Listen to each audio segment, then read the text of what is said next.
and you may start. Okay. Good evening. It's 6 o'clock, and I'd like to open the April 23rd school committee meeting. This meeting is being held virtually through Zoom. The town of Littleton began conducting remote participation / Zoom meetings pursuant to Governor Baker's emergency order suspending certain provisions of the open meeting law on March 19th, 2020. Since that time, unanticipated legal concerns relating to the open law meeting have been brought to our attention by the town clerk. These concerns were supported by the Attorney General's office and confirmed by town council. One concern is that the chat function allows a parallel text conversation to a board's public meeting. Chat is essentially running commentary that is occurring but is not moderated or followed by the chair. All participants and listeners may not be aware of comments being made because some meeting participants join by phone and do not see these conversations. Another concern is conversations between residents within the chat room, which are not incorporated into the public record. In response to these concerns, the town will implement the following changes, which in no way prohibit any member of the public from participating in discussion and sharing information during a public meeting, and will ensure that all listeners and participants have equal access to this meeting. 1, people that join the Zoom meeting are set so their microphones are muted. If you called in by phone, please use *6 to mute or unmute your phone. So the meeting can occur in an orderly fashion, we ask the people who join keep their microphones on mute so background noises do not interfere with the meeting. If you wish to participate in the Zoom meeting, please use the raise your hand function available on Zoom, or if you called in by phone, dial *9, which will activate the raise your hand function.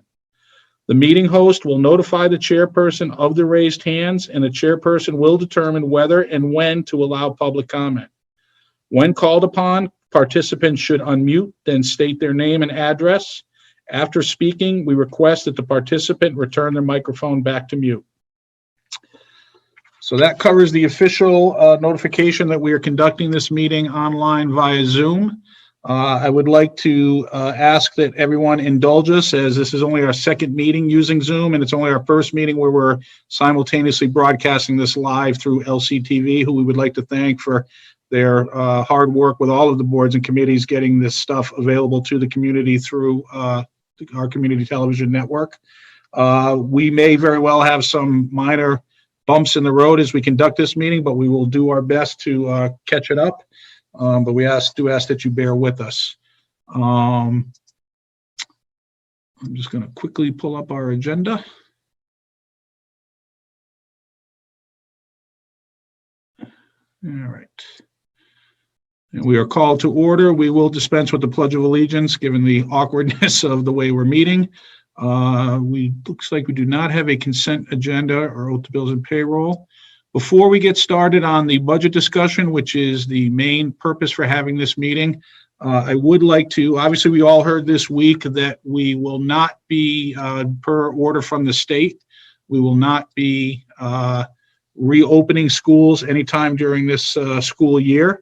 Don't think it was a huge surprise to most people, but it is a significant announcement. It changes a lot of the planning that we were going through. And I know there are a lot of questions on the minds of community members regarding what that exactly means relative to things like graduation and fees that were paid for busing and full-day kindergarten and pre-K and other things like that. So what I'm going to ask is that Dr. John Harrington, the principal of the high school, give us a brief update on what the closure means for high school students, especially the seniors. And then I'm going to ask Steve Mark, the business manager, to give an update on the planning that we're starting to execute relative to refunding fees that were paid for services that unfortunately are not going to be realized during the school year. So, Dr. Harrington. All right. Thank you, Chairman Fontanella. Yes, it's certainly expected and understandable news with the closure. It was definitely expected, but incredibly disappointing and really heartbreaking for a lot of people in the community, especially our seniors who are looking forward to the end of their final semester, completing it with all the various activities that so many kids are accustomed to and have seen maybe siblings and neighbors go through over the years. So I want to acknowledge just that our hearts go out to the seniors. A lot of the parents were looking to celebrate, of course, and family members, and the whole month of May and all the events that happen for seniors to make it such a special time in Littleton. So I just wanted to let them know that we miss them, and we're going to do our best to honor them and celebrate with them given the circumstances. I had a very productive meeting with the seniors officers today, a class advisor, guidance counselors, and a number of other community members who would be kind of the people instrumental behind the scenes of organizing graduation. Anyway, if we were to do it ordinarily. So I convened a team, and this team will be in place to help put together preparations for some type of commencement ceremony, as well as a celebration of what all the hard work of these students over the years. Again, I want to acknowledge the student athletes who are not able to participate in maybe their final season of interscholastic athletics, the artists and musicians who were not able to perform, particularly those who were planning for they put a lot of hard work into the High School Musical production that was supposed to happen, and unfortunately that was canceled. But moving ahead, we need to come up with, like all the surrounding schools and schools throughout the country, some type of alternative. And one of the things we're really focused on right now is trying to figure out exactly the timing and the place and how to do it. There's a lot of logistical considerations. I have been meeting with area principals, and I have a meeting tomorrow morning with about 26 other high school principals in Massachusetts, similar to what we're doing here. We'll use the Zoom format, and we're going to discuss what each of us are doing. There are a couple of different considerations. One is there's this virtual one that's been talked about in Zoom, and most schools and students don't want that and have canceled that idea outright, or just said no to that. The other one is to do some type of, this is growing in popularity with a lot of schools around us, some type of video montage where we would orchestrate, basically students would be in full academic regalia, come out, and we would really make sure we have appropriate social distancing, use Alumni Field as the venue, pick a beautiful sunny day for it, and have students come out in some type of way to commemorate their graduation, receive their diploma, be acknowledged. And what we would do is we would have our regular graduation program with all the speeches, the music, the recognitions, and splice it all together in some type of video format prior to our graduation day, which was originally scheduled for June 5th at 5:30 at Alumni Field. And perhaps with the help of LCTV, we think we could, Mark Curry, the executive director, I want to thank him for his discussions and brainstorming with me behind the scenes for this. One of the things we think we could do is put together a production to be showcased on June 5th. Now that's one option. And there's another option that's out there, is to do some type of drive-in type of style. Some school districts are doing this where they're getting a huge venue, a big grass field or a parking lot, and setting up a stage with a big screen and having the speeches given live while people wait in their cars. So, and the other one is, of course, to delay or postpone with the hope that we could do some type of commencement ceremony or graduation in July, August. There's different days, different months being batted around right now. So I just wanted to let people know a lot of what I'm hearing. I wanted to take the time, and I appreciate the time at the beginning of the meeting, to let them know that we're taking full consideration of the class. This is their special moment. This is their graduation. So one of the things we're going to do tomorrow is send out a Google survey or form to the senior class, give them some different options to get some data around what they would like for preferences. Ultimately, we'll have to make a decision. We'd like to make that decision by no later than the second week of May. So I want to let people know that there'll be process given to this, and lots of time for input and consideration of different opinions and different options. But that's what we're looking at right now. I want to just, let people know that I do appreciate all their input. I'm getting a fair amount of email about it. And we will be collecting input from the whole senior class. I've had Google meetings with faculty members to get their input, and they've been really good about letting me know. So we want this to be as inclusive as possible in a decision, but ultimately a decision will have to be made. What is popular is people really love the idea of getting together in person and being able to do something, even if it had to be postponed. The problem with that, I just want to say from the outright, and we're open to that possibility. It certainly allows us to get through the school year and postpone it. But that means a lot of graduates would be sort of in limbo for a while, waiting for the ceremony that may or may not happen. It all depends upon the public health advisory and the decision by the state and public officials to allow for that type of public gathering, even with social distancing. So I just wanted to share the two leading options among schools that I've talked to are to do some type of video montage that would be really special because people from around, the family members can't, a lot of our family members fly in for the graduation. They're not able to this year. They'd be able to watch it. Students would be able to watch their own graduation. And with the magic of movie production, we think we could do a pretty effective job with creating something really special for kids. So the two leading options, I just will summarize, will be, or just mention to recap, are to postpone or to a date to be determined with the hope that we could do it in person, even with social distancing, or to do it with, some type of video montage where all the students would be featured. They'd all be stars because we'd have the music, pomp and circumstance playing while they walked out to the field and received their diploma.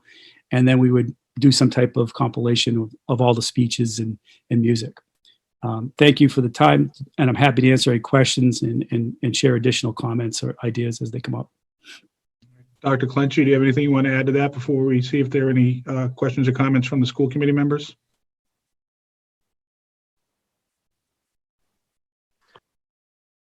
Fontanella.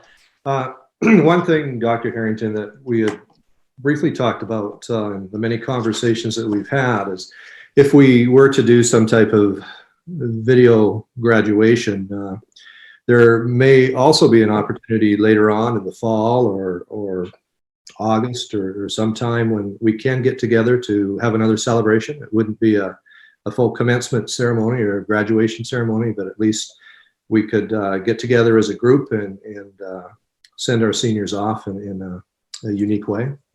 I appreciate you saying that. That's a good reminder of our afternoon conversation about it doesn't have to be necessarily either or two. We could have this video compilation to sort of commemorate it right in time for June 5th. The students have earned their diplomas. They'll receive them by June 5th. And once they all the eligible students who have fulfilled the requirements will receive their diplomas. And there's lots of good reasons for that because they have different plans to move forward to, and they are graduates. But we could reunite in the summer, as the superintendent said, and have a commencement ceremony and reception. We do intend to do a reception anyway, regardless of whether or not we do this video compilation or montage. We would do a special. We could do we certainly got to do like a senior send-off that people know that in Littleton what that means. It's a reception that we do with a slideshow.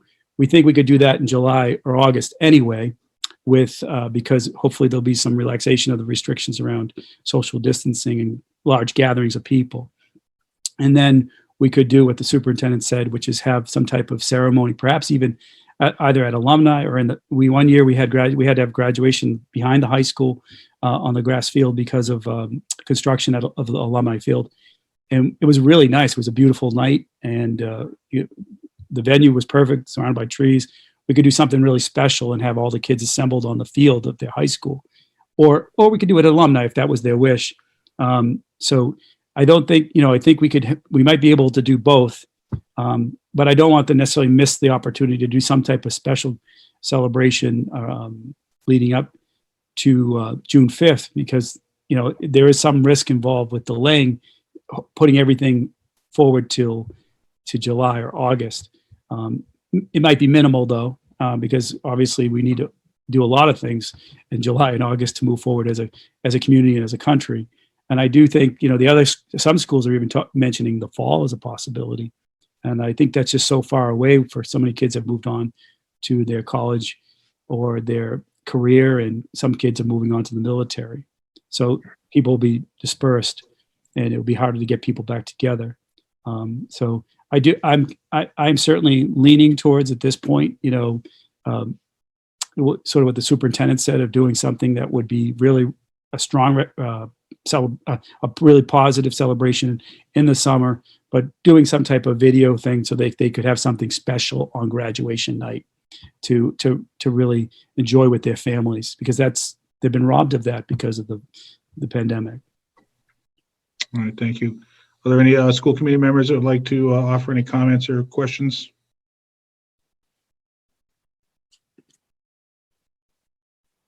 All right. All I would like to say is that I appreciate the amount of alternative logistical planning that's going on. And I hope the community understands that no decisions have been made, and that, the goal is to remain safe. That's obviously the primary goal. That's why we're not coming back this year. But I also think that, there are tricky considerations with any of these alternatives. But I know that the idea of trying to get together and commemorate, the achievements of our senior class is paramount to the families. So I appreciate the amount of flexibility that you're offering. I especially like the idea that, it doesn't have to be an either or situation. If we offer multiple opportunities, then I think we have the best chance of casting the widest net possible so that everyone gets at least something to mark the transition out of Littleton and on to the next phase in their lives. So I'd ask the community to give us some time and patience as we continue to move through this, and we will certainly keep everybody updated once we get closer to making a final decision. All right, thank you. Now I would like to ask business manager Steve Mark to talk a little bit about the planning that he's getting ready to execute on relative to us not getting back into the buildings for the rest of the year. Steve? Thank you, Mr. Chairman, and good evening, school committee. And thank you for the opportunity. So as soon as the governor made the announcement that school was going to be canceled for the rest of the year, we started pulling data together to start the process to issue refunds to families and students for those programs that pay fees. So the pre-K program, the full-day kindergarten program, the optional kindergarten day program, and the Tiger's Den program. Those four programs, are a lot of that billing is done on a monthly basis, and some of it is done through automatic ACH, automatic credit card transactions. We have suspended all of those transactions, so nobody should be getting charged for anything. We suspended those transactions immediately the day the governor made the announcement. So what we will do is we need to pull all of the data for those four programs, and anybody who paid for the entire year and has prepaid for the year we'll get a refund for the unused portion. So essentially that's half of March, April, May, and June. We will process refunds and issue refunds to families for those programs. The athletic fees, any student who has already paid athletic fees for the spring sports program, we are gathering that data, working with Mike Lynn, the athletic director. We will issue refunds to families for any athletic fee for the spring season that was already paid. The bus fees gets a little bit more complicated. So let me explain why. So the bus fees normally in mid-May, we start bus registrations for next year. And that requires those parents that have to pay that transportation fee to register. It used to be in the office or online.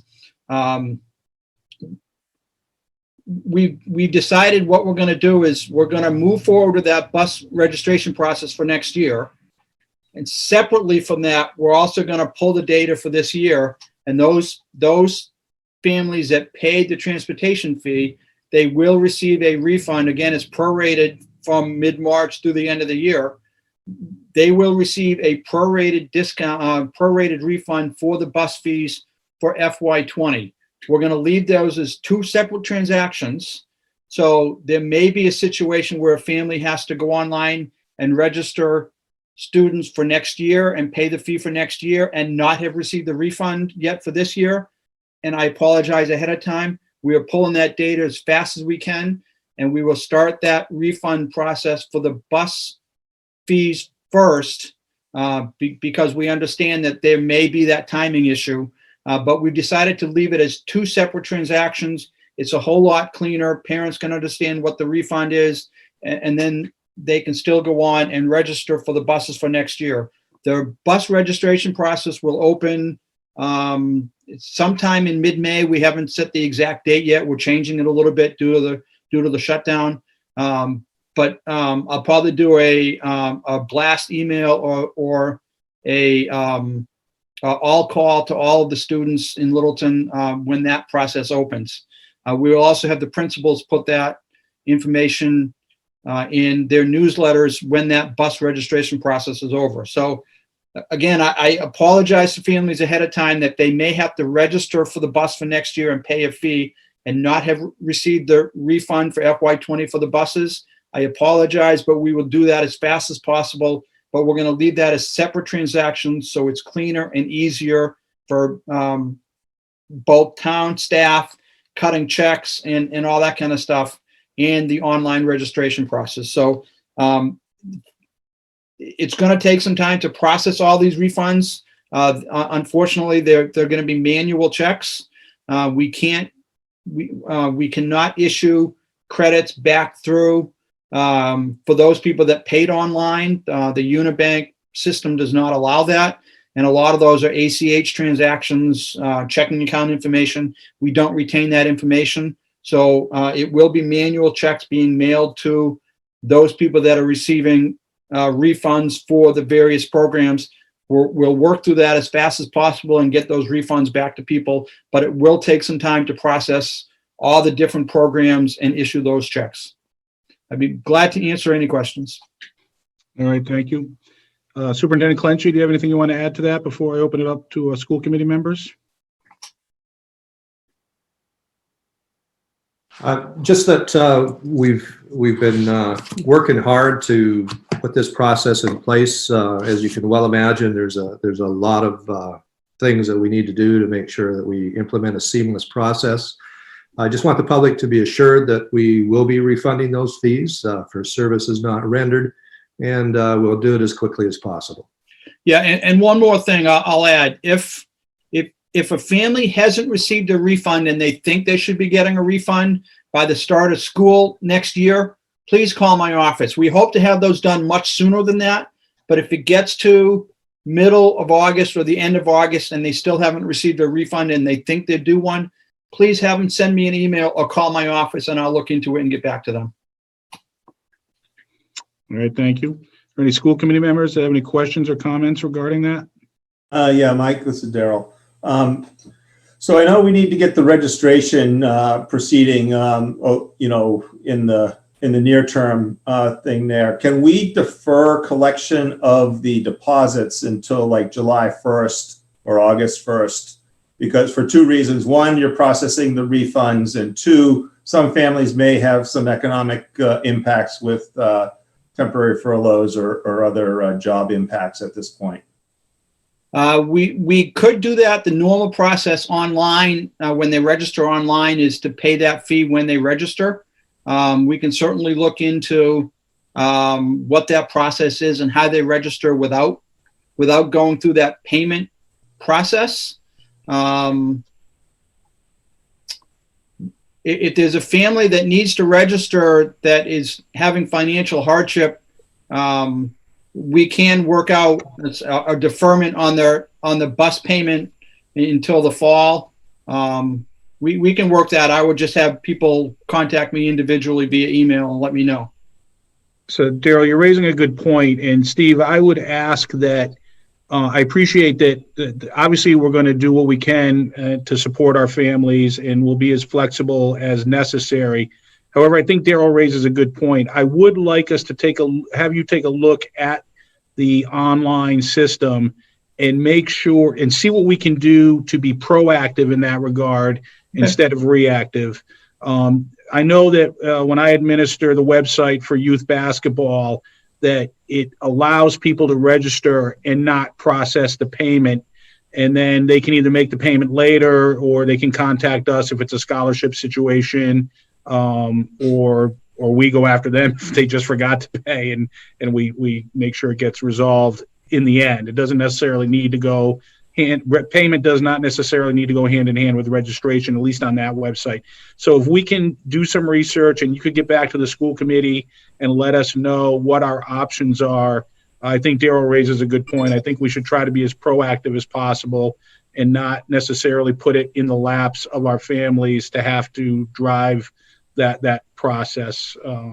So I'd appreciate that if you could follow Okay, up with yep, that. I'll look into that, and I'll try to have an answer for next Thursday school committee. I can't promise I will because it's an outside vendor, but Yep. I'll work on that. Okay. Good Thank you. point, Darrell. Thank you. Yep. Thank you. All right. Anybody else? All right, thank you, everyone. During our meetings, typically we have two sessions or points at the meeting where we accept input from interested citizens. One at the beginning of the meeting and one at the end. At this point, I am going to ask if there's anybody who'd like to use their raise the hand function to make public comment. I will say that before we get started with that, we are going to go through a fairly robust discussion on the budget. So if you have any questions or concerns regarding the budget, I would ask that maybe you hold on and we'll open the floor again to public comment at the end of the meeting. But if there's anything you heard regarding graduation or refunds for fees or anything else that you think you want to bring up before the school committee, please use the raise your hand function. And I'll also mention that Dorothy Malone, the superintendent's administrative assistant, is kind of driving the hosting of this meeting. So Dorothy, do we see anybody that's raising their hand? We don't have any hands, Mike. Okay, all right, very good, thank you. All right, now we'll move into a discussion on the FY21 budget. We have our public hearing next Thursday on the 30th, where we need to vote a budget amount in preparation for town meeting, which is now in June. But we need to have another discussion on the budget prior to that, because the town finance and budget director has been charged with developing a contingency plan for the FY21 budget based on the assumption that the coronavirus crisis will or could result in revenue shortfalls in terms of local aid, as well as rooms and meal taxes, licenses and permits, and motor vehicle excise taxes. 4 different scenarios have been developed with varying levels of assumptions about what the revenue shortfall could look like, and those scenarios have been communicated to the chair of the school committee as well as the finance committee. Based on recent meetings with the town finance and budget director and the chair of the finance committee, they have asked the school committee to support what they are calling scenario 1A. This scenario projects and Steve, you can bring up those slides I did. This scenario projects a revenue shortfall of $957,853. Mike, I'm sorry, do you want the PowerPoint, the slides, or the paper? Whatever, I sent a PDF file and a PowerPoint, whatever's going to work best for you. They're identical. So whatever's going to work best for you to get them up. Okay, it should be sharing with everybody. Yep. So you can see here the under scenario 1A, the total revenue shortfall that's being modeled is $957,853. And what the town finance and budget director is recommending are the following reductions to what had been submitted in budget proposals from both the school department and the other town departments. So there are various line items, but you can see that specifically the big drivers are capital adjustments to the town budget of $266,000, reduction in capital request for the school department of $113,500. The town departments had a pretty decent list of potential new FTE hires that they were budgeting for and trying to get to, and they're thinking that they need to reduce that by $285,000. And they are also asking that the school department, beyond the capital adjustments, that we also make a reduction in our requested budget increase of $200,000, which would affect our operating budget. And the total budget changes in this list total $966,000. Between the capital projects and the decrease in the budget, the operating budget, the school department is being asked to cover 32.73% or $313,500 of the proposed revenue shortfall. If we go to the next slide, we can see that this shows the current request for additional staffing and services as well as capital projects for the school department. We were looking for an increase of $179,000 to our operating budget in the appropriation to continue to cover our phase-in of tuition-free full-day kindergarten, and to also increase 3 teachers from 0.8 to 1.0. I will remind the school committee and people listening that this list originally had more money for the increase of 3 teachers from 0.8 to 1.0. It was more like $50,000. And it also had 2 other potential staff hires for central office to support HR and accounts payable. In negotiations with the FinCom and the Board of Selectmen prior to the coronavirus contingency modeling, we had reduced that request by $75,000 in order to meet a projected revenue shortfall based on what all the town departments, including the school department, were asking for and what we thought was going to be available in revenue. So we had already made a reduction to our initial request in the current modeling, or the current request budgeting that we had done looks like this. In addition, we had 3 items on the capital projects list: school security for $45,000, replacing school doors at Russell Street for $50,000, and replacing the phone system at Shaker Lane for $18,500, for a total of $113,500. So in order to get to the reduction requested of $313,500, we were effectively being asked to cut 100% of our additional staffing and service requests, as well as 100% of our capital projects. And even that is actually not enough to cover the entire $313,500. To do that, we would have to find $20,000, close to $21,000 to cut from our level staffing, services, and budget request. Based on the information provided by the town finance and budget director, the other town departments are currently retaining $301,560 in additional staffing, as well as $851,000 in capital projects. So thinking about what they were asking us to do and looking at the information they had provided, I felt like we needed to take a different look at it, because asking the school department to basically forego all increases and to actually cut into our level service, level staffing request, while there's still conceivably money being funded for additional FTEs and capital on the town side, didn't really seem equitable to me. So if we go to the next slide, I took a look at it and said, if the total revenue shortfall is at $958,000 roughly, and we put in some of the things that the town finance and budget director had recommended, the first items there, $45,000, the finance committee reserve for $55,000, a reduction there, and we accept the capital reductions, that leaves a remaining revenue shortfall of $476,823. Now, if we compare the additional staffing and services that the school department is asking for, which was that $179,000 number, and the remaining additional staffing and services of other town departments before they make any reductions, you can see that the total there would be close to $766,000. Of that, our portion, the $179,000, is about 23%, and the town department request for new FTEs is close to 77%. If we took that remaining revenue shortfall and split it proportionately between what both sides are trying to do in terms of additional staffing and services, you can see that the town side would be required to reduce their spending by $365,000, and we would be, instead of reducing it by $200,000, it would be more like $111,529. Combining those, we eliminate the remaining revenue shortfall. That would result in additional staffing and services on the school department side, an increase of $67,600, and additional staffing and services for the other town departments of $221,539.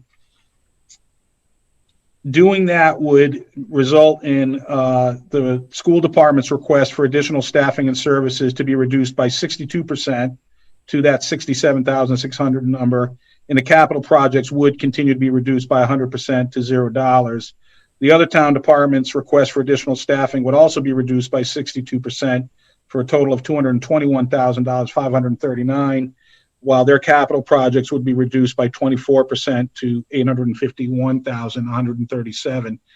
I forwarded this analysis to the finance and budget director, as well as the chairman of the finance committee, and asked them to consider this rather as a response to their request that we cut $200,000 from our operating request as well as the capital.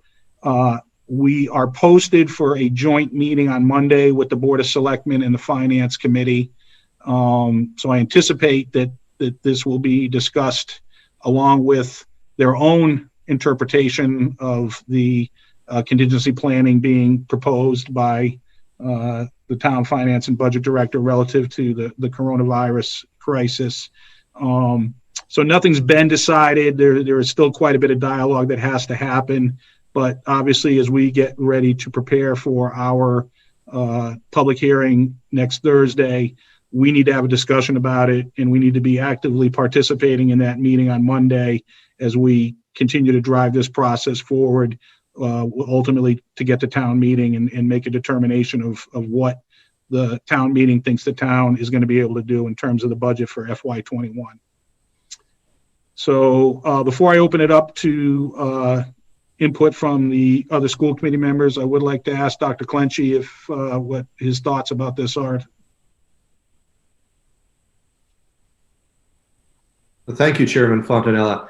When looking at the first analysis that we were given by the town with a reduction of $200,000 and comparing it to what we have before us tonight, I certainly feel that it's more of a balanced reduction. And we're certainly, as a superintendent, I'm certainly not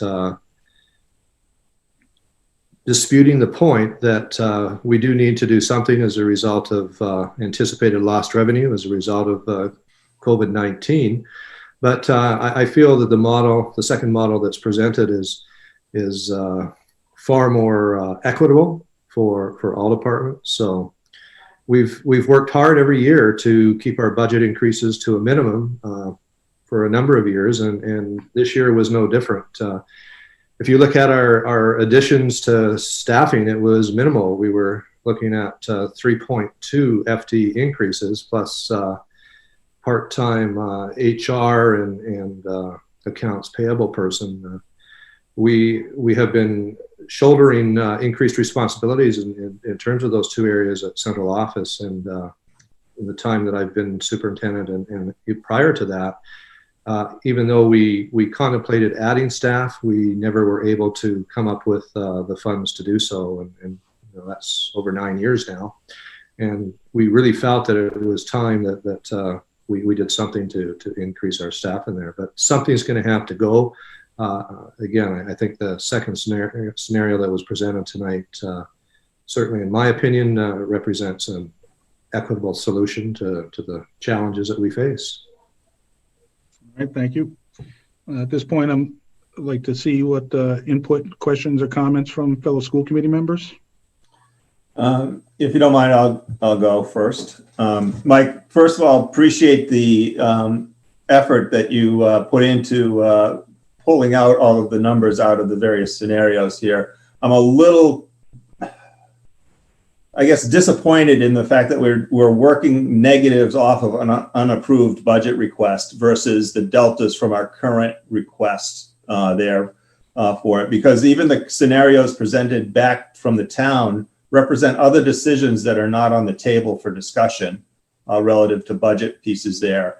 And so us only take, or as presented in one of the charts there, that they're not going to do 2 of their FTE increases there. It doesn't really put on the table, the fact that there is other increases being proposed in the town budget there. So it's hard to know how equitable this distribution is here relative to working off of the negatives versus working off of the delta from the request there. I looked at the numbers from our original request.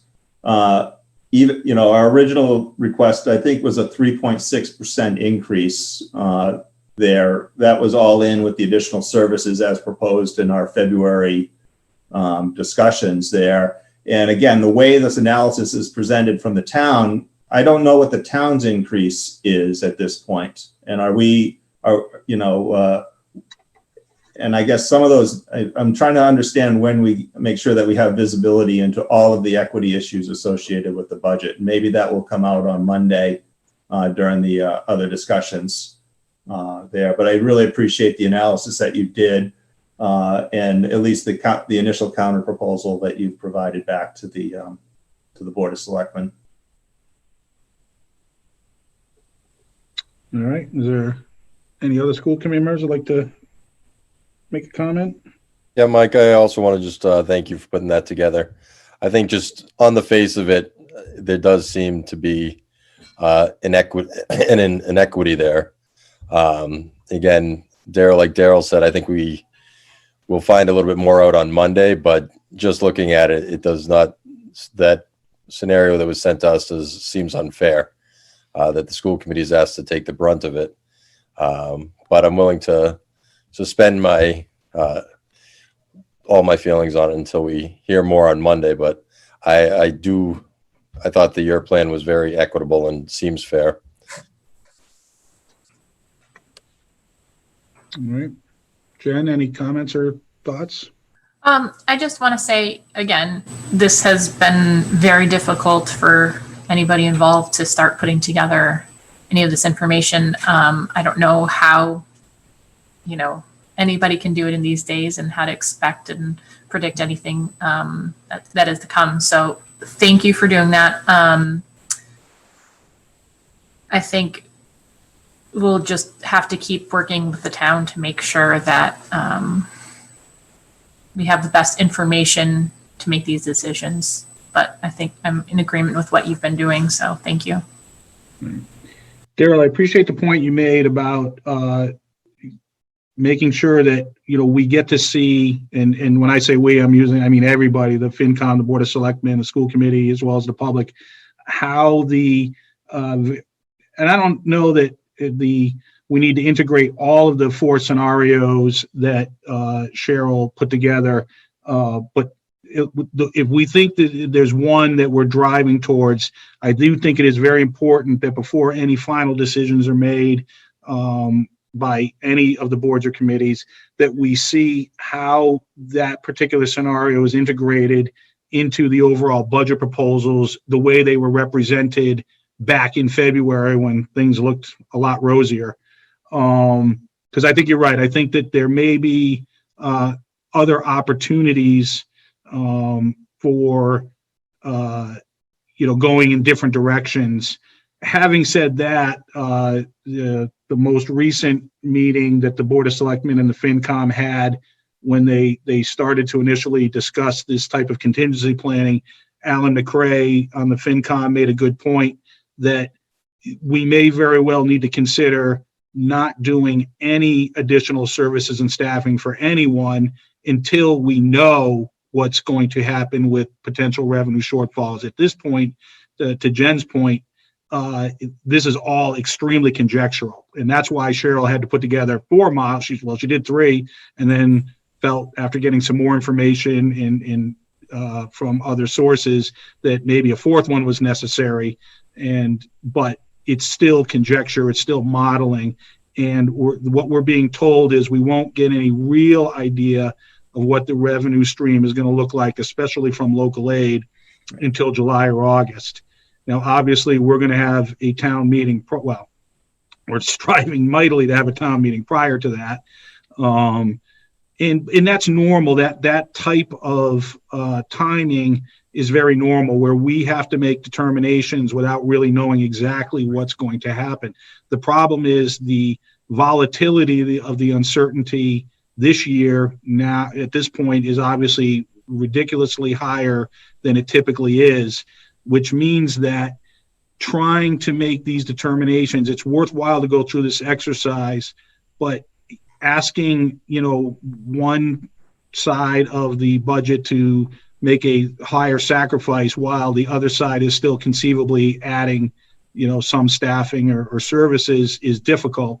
And I fully anticipate that regardless of what is determined on Monday and then at our budget hearing on Thursday and then even a town meeting, it's entirely possible that we will vote a budget on Thursday and then have to revote prior to town meeting as we get more information and continue to communicate and work with the Finance Committee and the Board of Selectmen. But it's also entirely possible that any determinations that are made right up and through the spring town meeting, or now I guess you could call it summer town meeting, is going to require an adjustment at a fall town meeting as we, at that point, hopefully we'll have real information about what the revenues look like relative to what we have budgeted. Now, that could go a lot of different ways. It could be good news, and we can start to add some of the things back that the town had to, and the school department had to forego as part of this contingency planning. Or it could be bad news, and it could be that we actually have to go deeper than we had modeled and anticipated. Or it could be neutral. We could say, no, we pretty much hit it right on the head. There's no need to make any significant changes. We can make it through FY21 the way we cast a budget at the June town meeting, and then we'll just have to see what the future brings for us.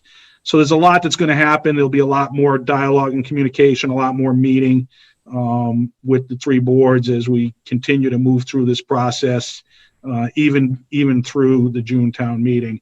So the email that I sent today, which was pretty much a snapshot of what we just went over, was well received by the recipients, and basically that was the determination, like, well, let's get to Monday and we'll talk about it. I think that the Board of Selectmen have some questions and thoughts for the model just on their own, regardless of what it means specifically to the school department request. I think they have some things they want to bring up. And again, Daryl, I think that's going to be a very good opportunity for all of us to say, can we please make sure that we understand how this is going to impact the overall budget proposals? Because there are some of the other things that were in the Cheryl's memo and her planning is to conceivably put money that was earmarked for certain projects into general stabilization funds so that it's available to us for other uses if we determine that we can't afford to use it as we thought we were going to. For instance, there was some money that was going to be put aside for paying down the library project. And what she's suggesting now is that instead of putting that into a stabilization fund specifically earmarked for the library project, is instead to put it in a general stabilization fund. And then at a later date, we can make a determination of if it's still appropriate to use it for the library project, or if we should use it for something else and then just bond more of or pay for more of the library project through the bonding process. So those kinds of considerations need to get debated before in their entirety and in the entirety of the budget before, as you said, before we start cutting into, negative scenarios for any department. Yeah, Mike, so I think that's a great point. Yeah, Mike, I think in terms of if there's some, and I don't want to overuse the word policy here, but there's some top level guidance. I can support if the town feels that we need to pull $1 million out of next year's, estimated budget there. But I think us lining that up to what was the level services budget across the board, and does that $1 million reduction in the piece there affect any department's level service required service budget? Right. I think that's really the baseline we should be talking from there. And if if we need to dip into those because that's not $1 million, then we can start the discussion there. But I think we need that top level guidance about, can we preserve the level services budgets?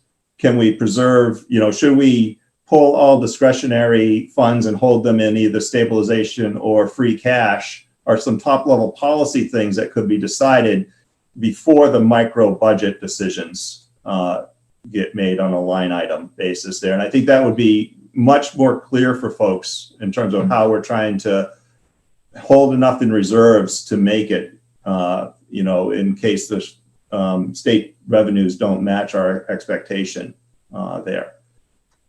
It would also provide simple guidance such as we'll revisit at fall town meeting whether there'll be any FTE additions and just go with 0 FTE additions at this point in time. I think there's some really crisp decisions that could come out that would make this process much, much better. All right, I appreciate that. And I fully expect that that's exactly the type of conversation that we'll have minimally on Monday. Hopefully, I'm hoping that that'll be a productive meeting, given that the fact that we have to meet again next week for the public budget hearing. And we'll see how Monday goes, but the discussion there will obviously inform our presentation next Thursday and then our discussion, debate, and vote. So we'll have a fair amount of work to do next week to prepare for that. That's it is what it is, and that's fine. The town side is obviously facing the same problem. They need to get their budget finalized as we get towards town meeting. That's really all we had on the agenda for tonight beyond what we did talk about. At this point, given that we had a robust discussion about that, I would open the floor to any input from interested citizens that are listening into the meeting. So if you want to chime in, you feel free to use the raise your hand function.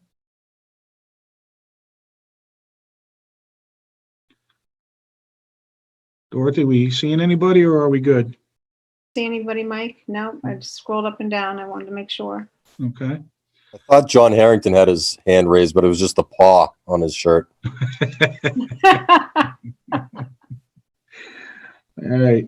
Is there any other discussion or business that we want to consider tonight?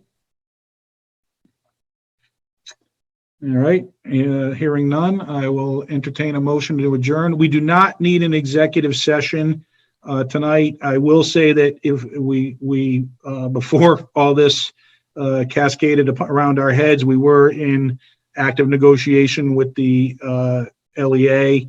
We have suspended those negotiations for the time being for obvious reasons. But just so the school committee knows, if we do need to enter an executive session via Zoom, which we may very well need to do at some point before we get on the other side of this, it's a fairly specific process, and which actually would require us to end this Zoom meeting and either start another Zoom meeting or Google Meet. We're still working on that. Dorothy is actively figuring out what the best mechanism for that is, but that's for the future. We do not need an executive session tonight. So at this point, I would entertain a motion to adjourn. Motion to adjourn by Daryl. Second, this is Jen. I would like to remind us all, because this is the first vote we're going to take via Zoom, and Dorothy was adamant that there is a process for this. We need to, as it'll be all our votes while we're meeting via Zoom will be roll call votes. And when I call each of you, just please state your name. So this is Mike Fontanella speaking, and I vote yay or I vote nay.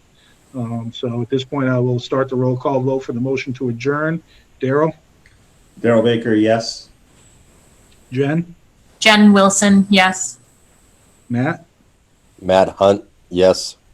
And this is Mike Fontanella. I vote yes as well. Again, I would like to thank everyone for tuning in. I would very much like to thank LCTV.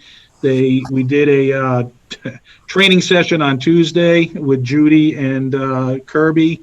They obviously have been working hard to come up with a good process for making this work for all of the boards and committees that are meeting this way. It's an invaluable service that they're providing, and they've clearly gone above and beyond the call of their normal duties, and we appreciate that. And we'll be taking advantage of what they offer to us as we move forward through this process. So thank you, everyone. We will be meeting on Monday night in a joint session with the Board of Selectmen and the FinCom, and then we will be meeting next Thursday for our joint public hearing. That's on April 30th. So thank you, everyone, and we'll see you soon.